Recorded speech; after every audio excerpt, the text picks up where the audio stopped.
executive. Meghan facilitates the Montgomery County Foundation, Inc. monthly roundtable for women executive directors. And I present to you Meghan. Thank you. Thanks, Stephanie. Thanks, everyone. Thank you for the opportunity to be here. Are you having fun? Yes. I get to have a lot of fun with you. So I'm going to talk about love. I'm going to talk about joy. I'm going to talk about what pisses us off, what we can do about it, and how awesome you are. How's that sound? So thank you for being here, to all my beloved women leaders, and also to the men who are here, including my husband, who's a pretty good one. Thank you to the Montgomery County Foundation. I think this foundation embodies the spirit of community foundations, creating spaces for us to come together. So I'm thankful for that. And specifically to Jody, to Virginia for this opportunity, and also the opportunity that I have with the Leadership Roundtable. About a year and a half ago, I was asked to present at their first gathering of 12 really savvy, rowdy, smart leaders. Some are here today. Can you stand up if you're here, members of this roundtable? There are about 12. But these are some of the folks who were there, amazing leaders. To my absolute delight and honor, they keep inviting me back. My job is to facilitate conversations and bring forward some ideas. And what's happened, and I've told them this, is I think I've learned more. I went into this roundtable having been a consultant for a long time with all sorts of organizations and leaders, and could talk about best practices and experiences, and I quickly realized that wasn't enough. That I was doing a disservice to leaders by not bringing forward what it means to get support, how important that is. That's what they taught me. And they've made me better for it as a person, but also as someone who supports other leaders. We need emotional support. We need community. We need to be pushed to prioritize it. And we need to prioritize it for ourselves. So thank you to those leaders in that roundtable. It's been an amazing experience. So what I want to talk to you about today is how phenomenal you are. How's that sound? This is taken, the title for this presentation, from a Maya Angelou poem. Phenomenal leader, that's you. Phenomenal woman, that's me. I walk into a room just as cool as you please. And to a man the fellows stand or fall down on their knees. Then they swarm around me, a hive of honeybees. I say it's the fire in my eyes and the flash of my teeth, the swing in my waist and the joy in my feet. I'm a woman, phenomenal woman, that's me.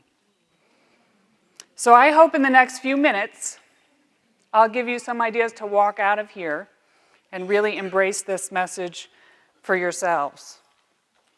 I meet a lot of women as I go through my work, a lot of men too, a lot of great men, but today we're focused on women. And I realize a lot of them don't know how phenomenal they are. They just don't know it. Why is that? I think a lot of them are burnt out. They're frustrated. We're working with a lot of forces against us. Our confidence is undermined constantly. So I'm here to reassert how phenomenal we are and what that means, what we have to demand because of it. I think sometimes women have a hard time being satisfied because of all those dynamics, but also because we take our work so personally. I do think that sets us apart. If you're in the nonprofit sector, the public sector, the government sector, education, we are living our values. Our work manifests our values. So if we're working for prenatal care, it's hard to feel satisfied when we know people are going without. If we're working for disability rights, it's hard to feel satisfied when people are being disrespected.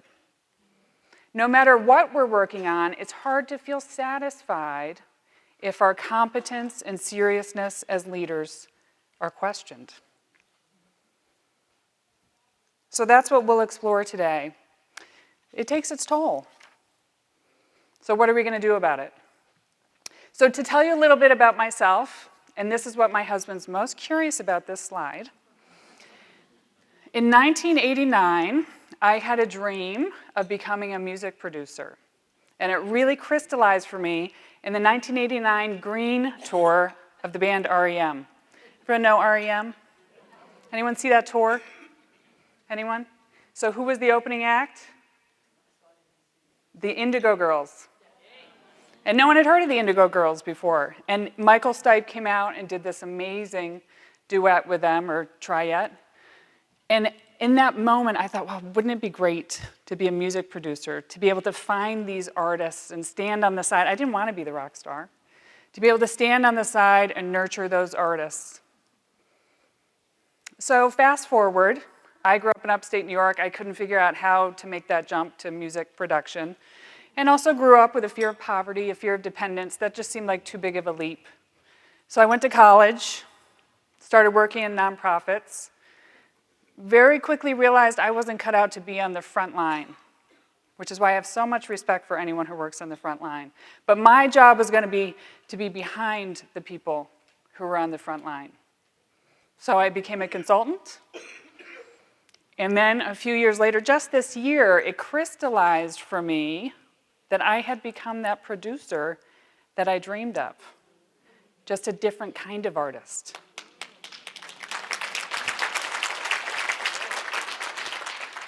So Jason, now you know why that's in there.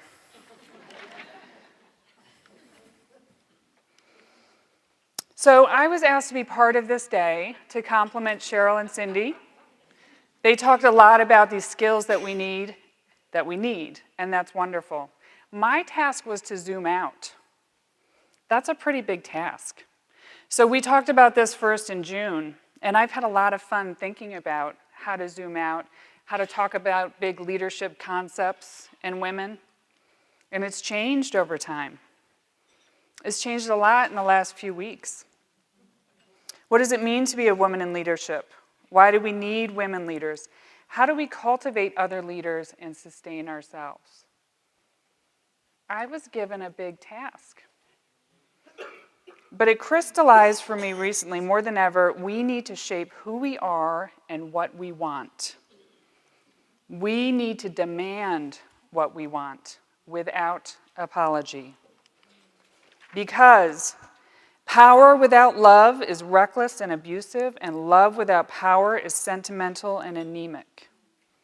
Power at its best is love implementing the demands of justice, and justice at its best is power correcting everything that stands against love.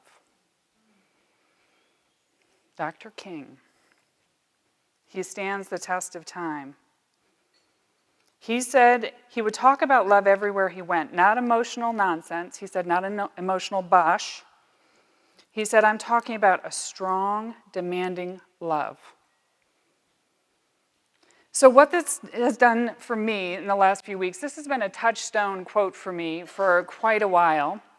But in the last few weeks, I've started to think, maybe I've been too focused on love. I'm not giving up on love, that's important. But I haven't had much interest in power.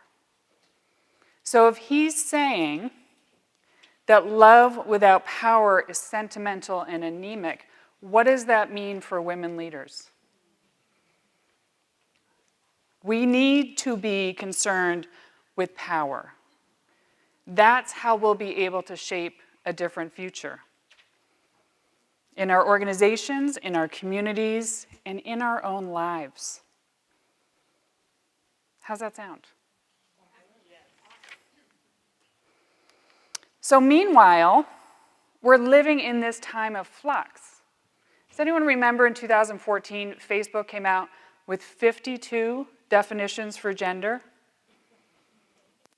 This is a dynamic space. So as this dynamism is happening of how we define gender, what does that mean for women, for girls, who are still very much bound by gender? Now, we're very flexible as women. I think we can figure this out. Before I go there. But for now, we have to be real that we still need to be concerned with the rights and opportunities of women and girls and gender justice. That means we won't be bound by gender lines.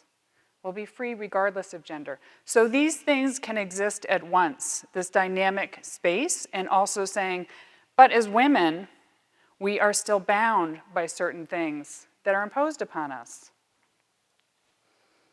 So when I was very young, this story was told to me. I have two brothers, and my father said to my grandmother, who was a very strong woman, she was widowed young, she had to be, said, I'm really lucky I had a daughter.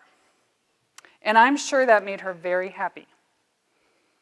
And he said, I'm lucky because now I only have to pay for 2 college tuitions. So she was Irish, so I know that she put him in his place, and I was raised just to know I was going to college, and he was working hard to pay for it all the time.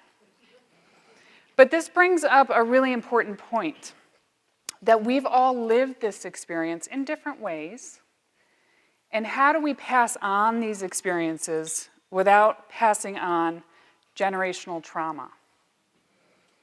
And that's a really important thing to struggle with.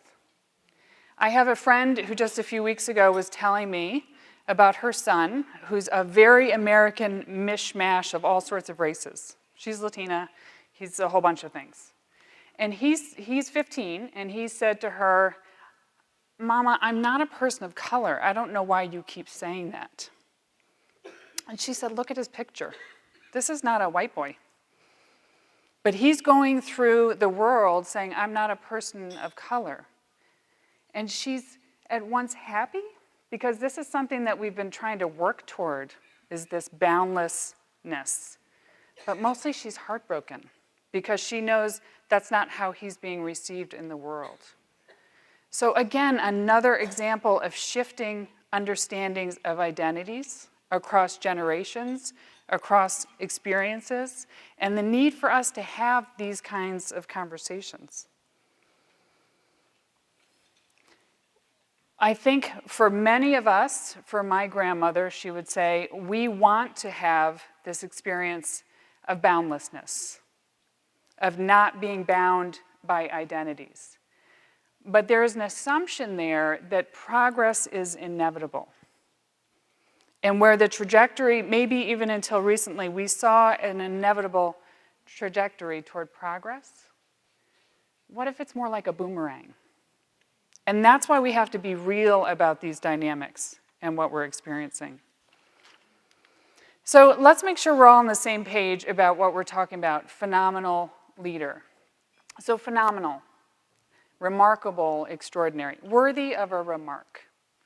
So I look up a definition for leader, and this is truly what came up after I already had my epiphany.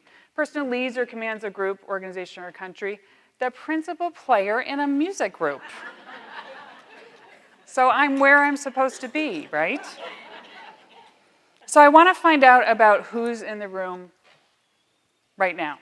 So for the women, I'm going to ask the men to stay seated. Stand up if you think you're a phenomenal leader.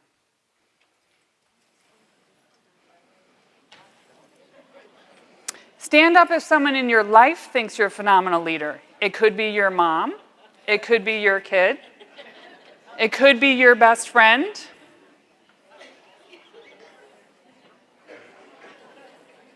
Now everyone stand up. There's just a few of you stragglers. By the end, if someone asks you, I want you to stand up. Not that I'm going to, but if someone does. You're here in this room, which means you're phenomenal.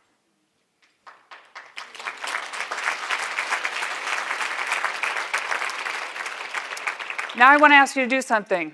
Sit down if you've ever experienced a snide remark at work based on your gender. Oh, you're pregnant. That's going to be inconvenient. You're too pretty to be a lawyer. Why don't you lighten up and get a boyfriend? Sit down if you ever realized you were being paid less than a man.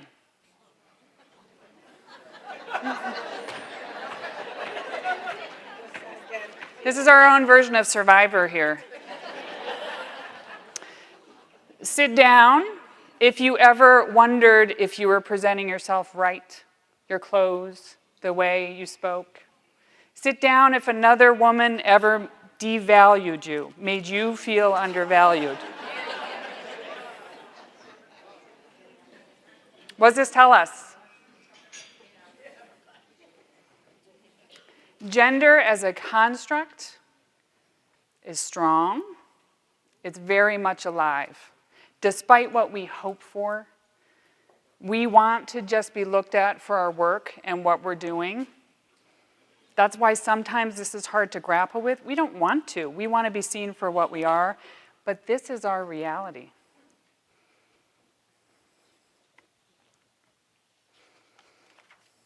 So we're living in a changing time.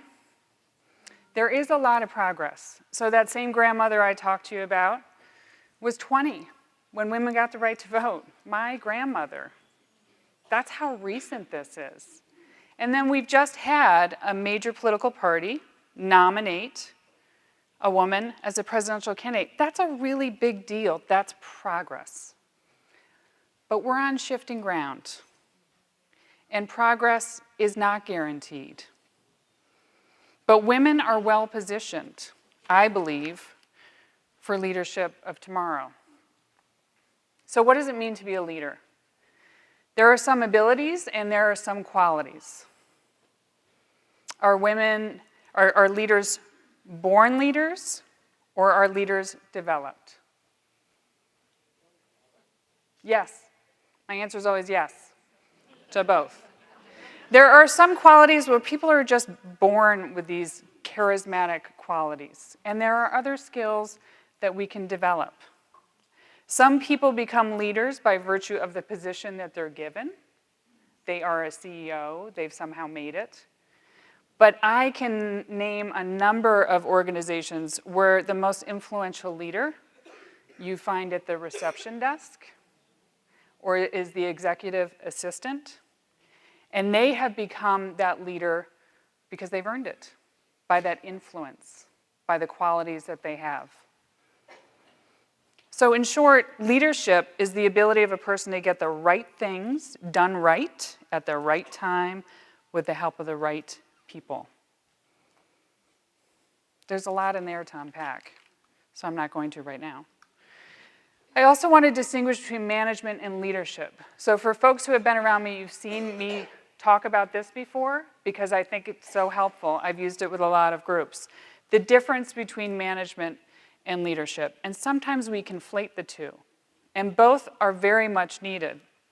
So management copes with day-to-day operations to bring a degree of order and stability.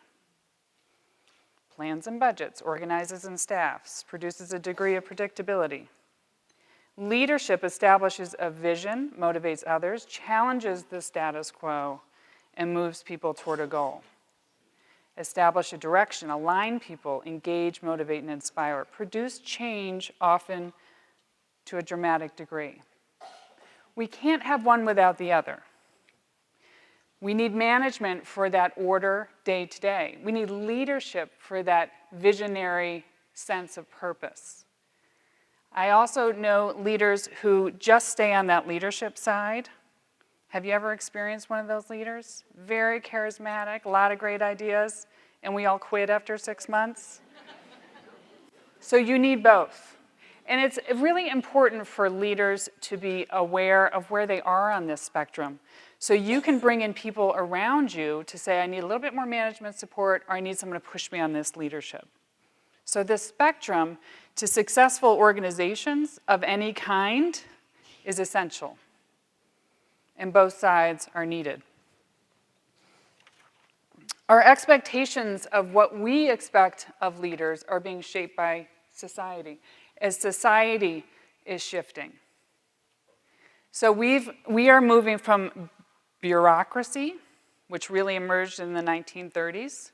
Everyone come in and sit down at your desk and do your functions and you leave, to adhocracy. Who's heard of adhocracy? You are living adhocracy, so now your lives will make sense. So as we're pushing to this new way of work, where organizations have a more organic structure, the hierarchy barely exists, democratic nature, complex and dynamic organizational form, boundaryless, blurred lines between personal and professional. This is what we see in organizations now. And when people badmouth millennials and say they just don't get it, that's doing a disservice to millennials, because this is what millennials expect now. This is what they're pushing on. In part thanks to the awesomeness of Gen Xers. But the reality is that organizations are going to change. So when we see a 70-year-old leader who has a very bureaucratic style and is clashing with a 26-year-old, it's in part because these forces outside of our organizations are so strong. And it's really important for leaders to be aware of this. It's really important for people new to the workforce to be aware of this. Yesterday's and today's leader. This is another function of how organizations are changing and what we see is being needed in leaders. Whereas yesterday's leader, power resides with the leader. So you see that in bureaucratic organizations. Managed through authority and reporting relationships, centralized decision-making, ethnocentric and monocultural, and on, to today's leader. The leaders of today that are most effective share power. They lead through influence, collaborative decision-making across functions, ethno-relative and multicultural. In 2032, the majority of people in the workforce will be people of color. That's different than today, where the majority of people entering the workforce are already people of color. So what does that tell you? To be an effective leader, we better get ready. Because it's here, it's happening right now. And again, this shows some generational conflicts that we're seeing in organizations. But women are ready for this. Women are better positioned than men to be leaders in today's world. Why women are more effective leaders than men? This is a study of 16,000 leaders that came out just a few years ago, run by men, that showed that women over time were more effective across 12 out of 16 competencies of leadership. And what was interesting was the change over the age of leaders, of men versus women. When men and women entered the workforce, they were perceived as about equally competent. But then quickly, men were perceived as more competent. By around the age 38, that's when it crosses over. And women over time are perceived as much more competent than men until in their mid-60s when that gap closes. Why do you think that is? I think there's a couple reasons, and the research really shows this. One, men are often assessed based on their potential over their performance, and that's a lot of what happens in your 20s. People are taking risks on you.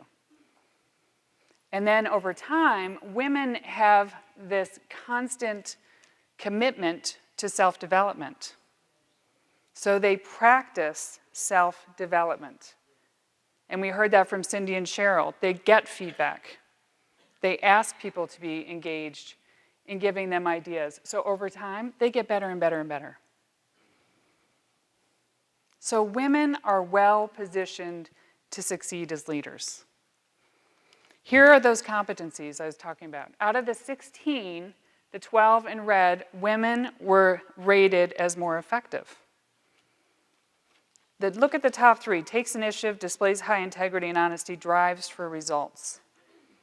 So a lot of times we think, well, women may be more effective, but it's going to be around those nurturing skills, right?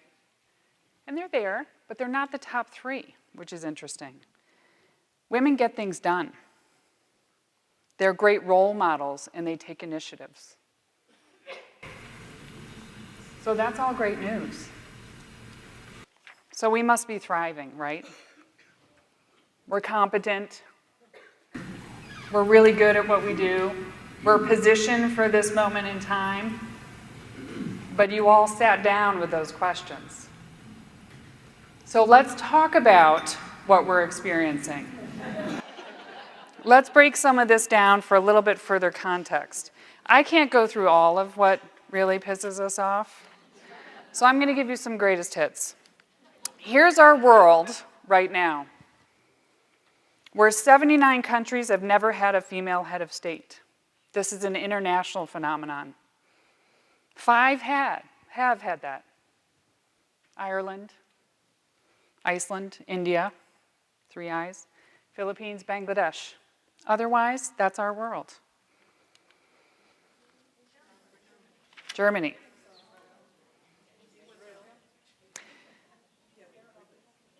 Of the Fortune 500 companies, so when people enter into the workforce, it's about half and half men, half women, at the lowest level of all organizations.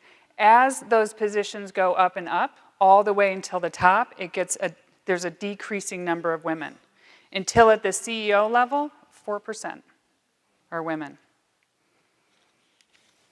The wage gap. This is real. Latina women will have to wait 232 years for this wage gap to close. How many generations is that? Black women, 106 years. White women, 50 years. If we just wait for it to close on its own. This is a massive amount of money and stability that's not going to women. Each of us could buy a really nice house by the time we're 65 if this closed. Our Social Security payments are much lower because of this. This is not just about stability and finances, it's about opportunity.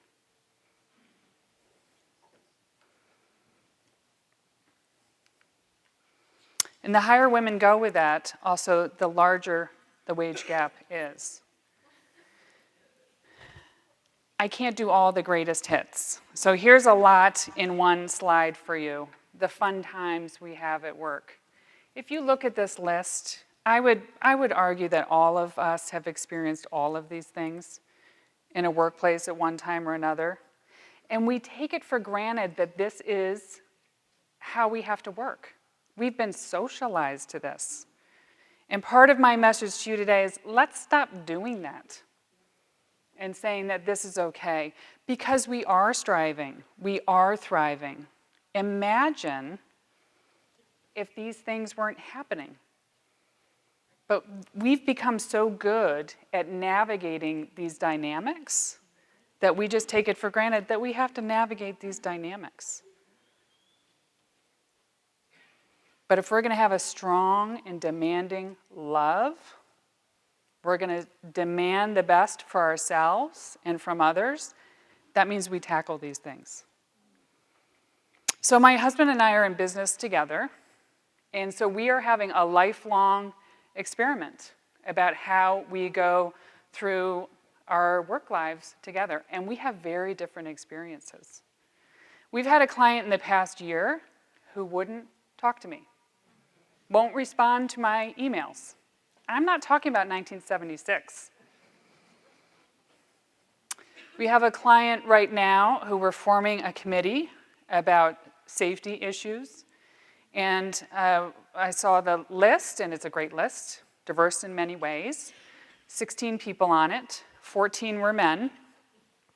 So I said, great list. How about we bring in some more women? And without irony, our client, a man, said, why do you hate men? So I made it comfortable for him, and now as I'm thinking, am I being strong enough, demanding enough? I made light of it. I said, I love men. I'm married to a man. I'm raising 2 future men. But what if I had handled that differently and said, that's not an okay question? And that's something that I'm actively struggling with and saying it's time for me to be more strong, more demanding in that moment. But it happens with women too. So a couple of years ago, I had the opportunity to talk to a woman who's arguably in the top 50 women in the nonprofit philanthropic space. Wonderful advocate, done amazing things. So I was talking to her, and she said, I'm gonna tell you something. When I meet a woman, I'm gonna tell you the first thing that I do.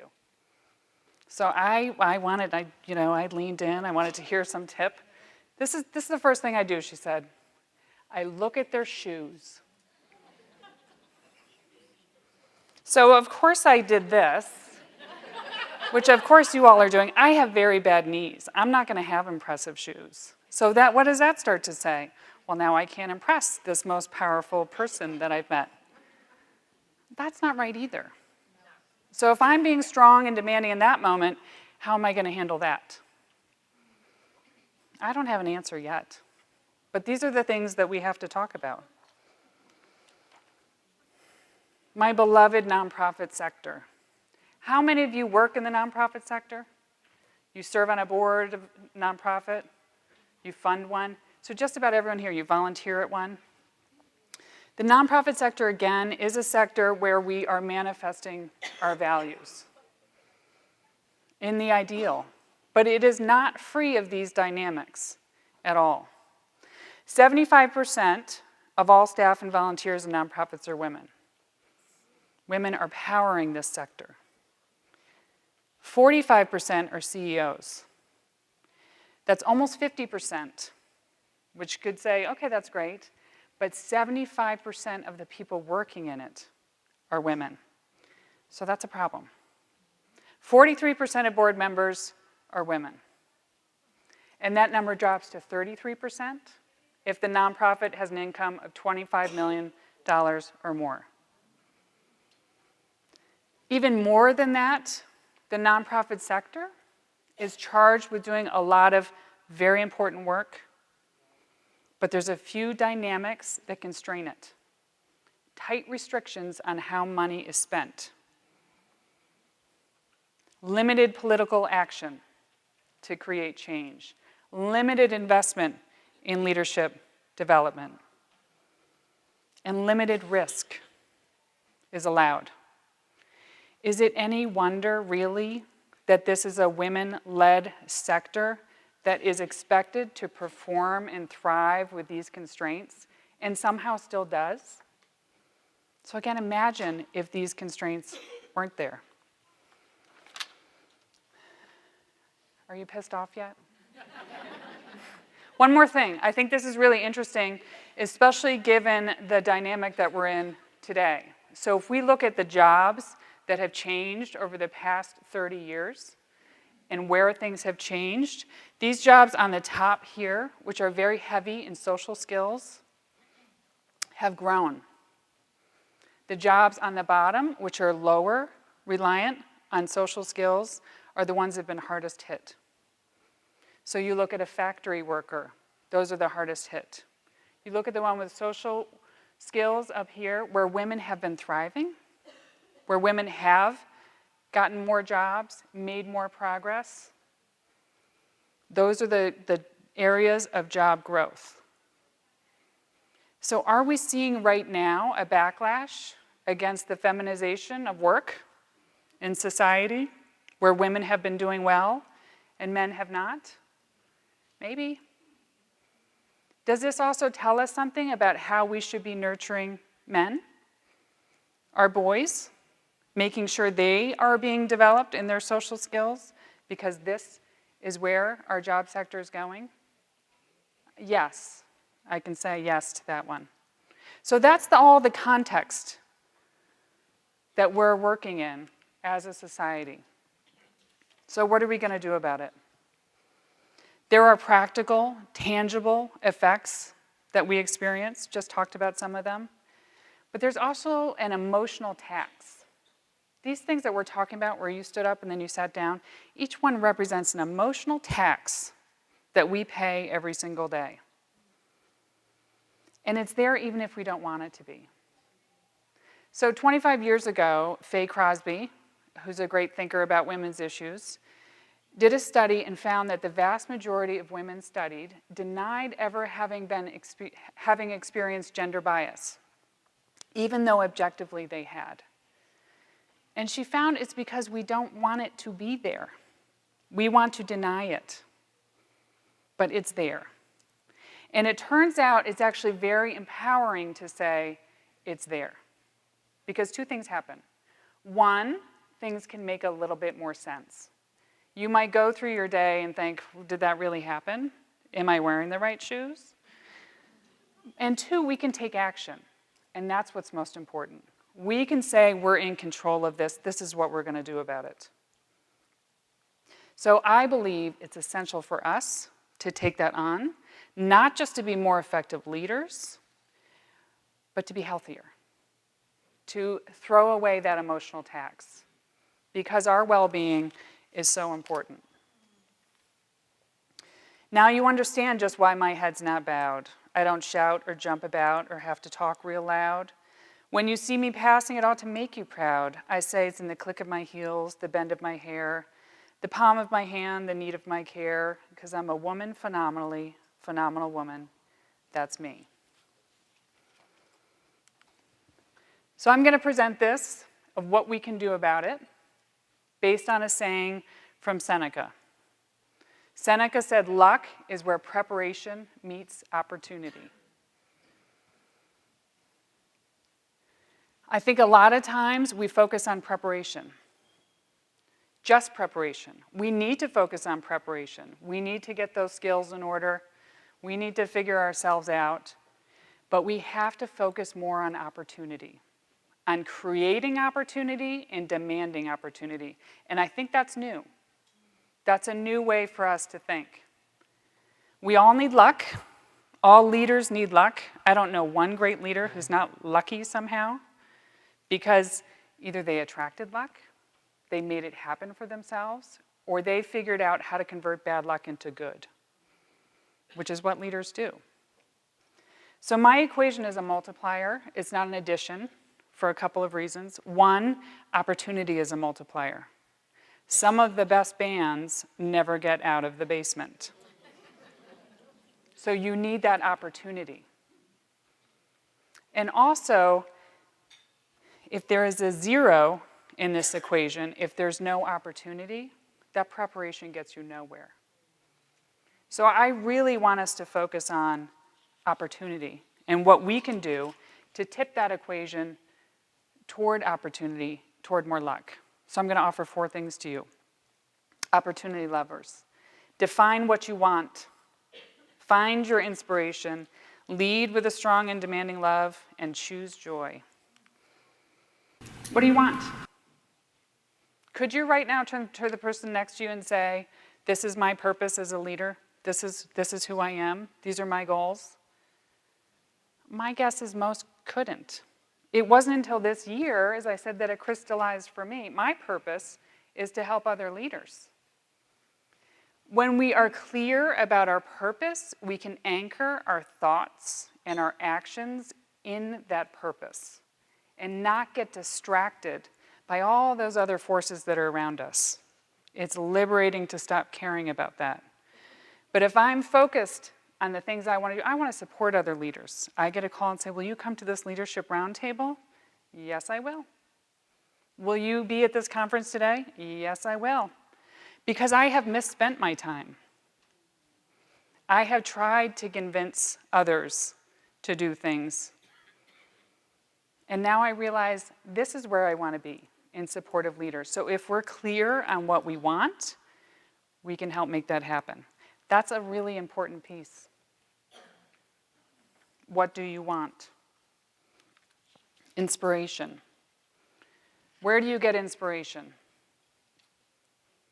You got to be clear about that too. So we can reach out our arms here and you can hit someone who will inspire you. But are we doing that intentionally? So I'm going to share a few of my inspirations that also reflect some leadership qualities that I think are really important. Tell your story and learn from other stories. This is Dolores Huerta, a co-founder of the United Farm Workers, an amazing movement in California. Do you know how many children she had? 12. So how did she do that and start this movement? Well, one of the things in telling her story, she's done a lot of things. This is just a little snippet. She brought her kids everywhere. Now, I'm no Dolores Huerta, but what I took from that is my kids went everywhere with me when they were young. I showed up to board meetings with them in pajamas because they refused to get dressed. And I thought, this is who I want to be as a leader. And it's because she told this story that was probably a throw-off story that gave me more flexibility in what I thought was possible. So tell your story and learn from others. Celebrate differences. Audre Lorde, writer, feminist, lesbian, and civil rights activist, at a time when that was pretty dangerous. What risks are we willing to take? What risks are you willing to take to be strong and demanding? And what will you do to bridge and celebrate differences? We sure need that today. Wilma Mankiller, the first female chief of the Cherokee Nation. Cows run away from the storm while the buffalo charges toward it and gets through it quicker. Whenever I'm confronted with a tough challenge, I do not prolong the torment. I become the buffalo. So how do you handle conflict? Because conflict is an amazing, wonderful, messy, scary thing. Conflict is inevitable, so we may as well use it for the good. Are you ready for that? So a couple of things on conflict, because that can unpack 2 days' worth of conversations we could have. Run toward it. Embrace it. Be that buffalo. And remember this, to be heard is to feel cared for. If there's one thing I can tell you that works in conflict, to be heard is to feel cared for. Just think about an interaction you've had that felt fraught, and you tried to explain it to the person said, okay, I hear you. What happens? Oh, all right, well now we can move on. So embrace conflict. That doesn't mean fight against it, it means work with it and listen. Unlock leadership in others. Ella Baker, activist and leader in key organizations that are still around today. She acquired the nickname Fundi, a Swahili word meaning a person who teaches a craft to the next generation. That was her focus. She mentored a young man named John Lewis. We now know him as Congressman John Lewis. So who unlocked your leadership? And what are you doing to unlock the leadership in others? And back again to Maya Angelou. Know how you make people feel. I've learned that people will forget what you said, people will forget what you did, but people will never forget how you made them feel. So think about the leaders around you, the people around you. Are you making them feel the way you want them to feel? But also think about who's around you. Are they making you feel the way you want to feel? Because if not, it might be time to go someplace else. To demand better. And that's really what's in this quote. The third opportunity lever, lead with a strong and demanding love. I go back to Dr. King. Strong and demanding means we're unwavering with our expectations, always seeking something better, always grounded in love.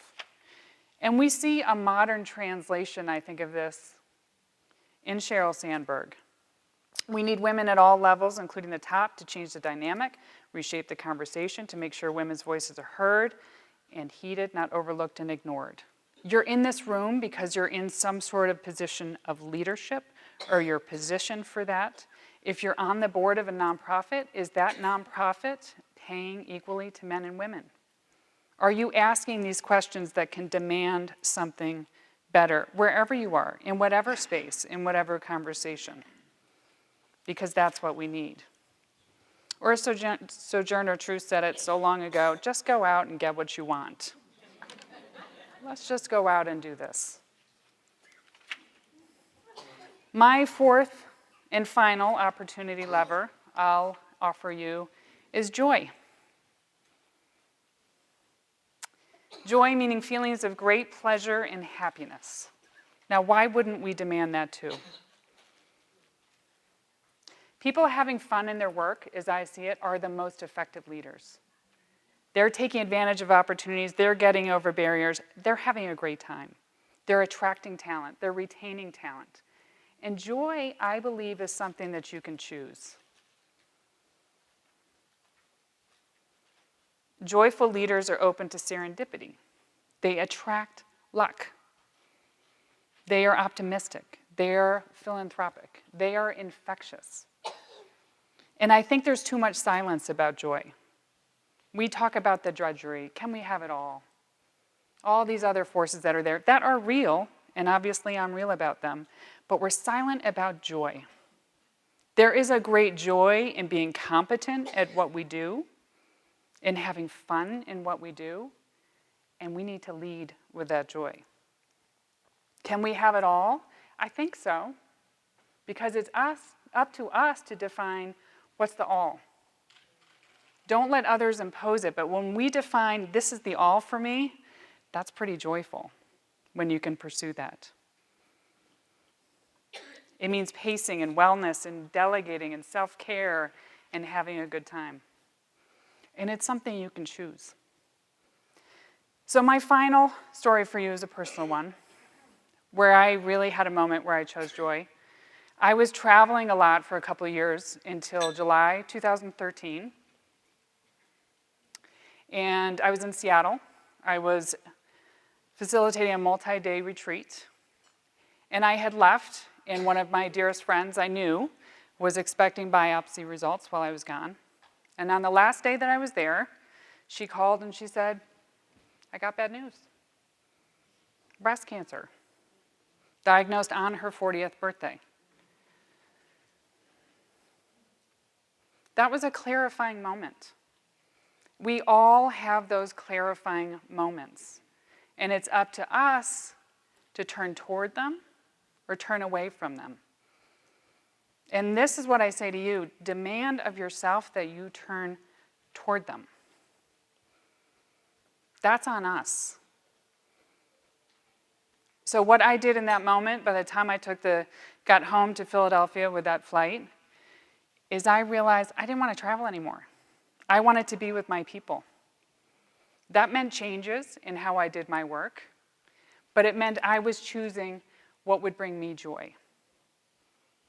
That's up to me to do that. That's up to us to do that. And every day since, a funny thing has happened. I felt more purpose, been more aware of inspiration, been full of a more strong and demanding love. And I've had a lot more fun. So it can be scary, but I've seen it, that this can happen in our own lives and also to close these big gaps that are all around us. So choose joy. So now I'll leave you with this. It's a new take, the second half, on Maya Angelou's poem. Now you understand just why my head's not bowed. I don't shout or jump about or have to talk real loud. When you see me passing, it ought to make you proud. I say, it's in the flash of my power, the love I demand, it's the joy in my feet announcing, yes, I can. Because I'm a woman leader phenomenal woman leader, that's me. Thank you.